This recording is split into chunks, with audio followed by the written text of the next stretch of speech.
եւ պարոն Սարգսյան ինչ որոշում կայացրեց։ Դե դատանը բավարարեց միջնորդությունը 2 ամիս կալանքի մասով, նաև հաստատեց ձերբակալման իրավաչափությունը, այն դեպքում, որ ձերբակալման իրավաչափության մասով դատանը մի բառ քննարկում չի եղել, ոչ դատավորն է հարցել, ոչ կողմերն են կարծիք հայտնել, այսինքն կարծեք թե որոշումը գրված պատրաստ վիճակում լիներ, պետք էր ստանդարտ ձևակերպումը տալ, ձևական կողմը ապահովել, որովհետև եթե դատանը պետք է օրենքով պարտադիր անդրադառնա ձերբակալում իրավաչափեր թե չէ,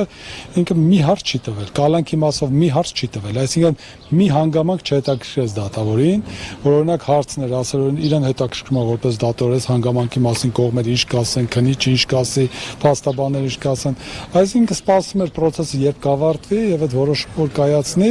իսկ մեր համար սա անակնկալ չէր, սա այն պայս սկսած, երբ որ այս ապօրինությունները սկսել են, մենք հաստատել էինք, որ այս գործողություն լինելու է, որովհետեւ սա ուղիղ հանձնարարական է,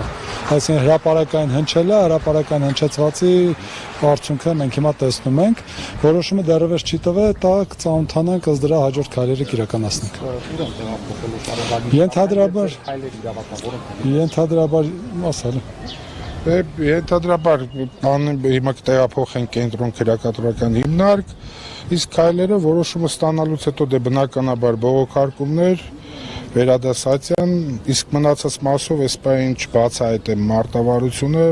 հետագայում այդ մասով հանդես կգանք մենք։ Այսինքն դատանը հաշվի չառած ձեր ոչ մի հիմնավորում։ Տեսեք, պարոն Սարգսյանն ասեց, որ ձերբակալման իրավաչափության հետ կապված որևէ հարց դատավորին չհետաքրքրեց, իմ համար օրինակ երևի եզակի դատական նիստերից մեկն էր, որ դատարանին առհասարակ փաստարկների մասով որևէ հարց չհետաքրքրեց, ոնց որ սպասեինք, որպեսզի շուտ ավարտվի նիստը, որ այս որոշումը, որը որ մեր համար այդպես էլ բանը սպասվում էր, կայանար էլի, այսքանը, այս բանը։